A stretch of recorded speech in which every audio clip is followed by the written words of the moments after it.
To'rxona yo'l yuziga to'xtab turinglar bir minut. To'rxona 71500 dollar. Kamiga ipotekaga ham to'g'ri keladi. Hammaga assalomu alaykum. Sizlar bilan uchi bolalar.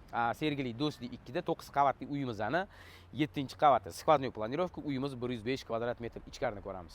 Xo'p, kirib olgan bo'lsa, bu koridorimizni skladnoy planirovka holati yaxshi. Kiraverishda o'ng qo'lda mana mehmonxona bo'lyapti. Chap qo'limizda kattalar yotoqxonasi. Juda ko'pchiligiga manzur kelgan joy kuxnya. Kuxnyadan tashqari bu yerda yana balkon bor. Kuxnya mebel o'zini joyida qolyapti. Uyimizda ko'p narsa qolmaydi. Shundoq ham itak arzon qo'yilyapti.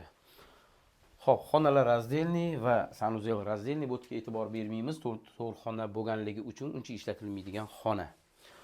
Bu sanuzel va hojatxonasi. Bu mana yana bitta kattalar yotoqxonasi, bu yerda kichkina balkonchasi bor. Eng glavniy uyimiz ipotekaga ham to'g'ri keladi. Uyimizning narxi 71500 dollar. Azizgina kelishadigan joyi bor.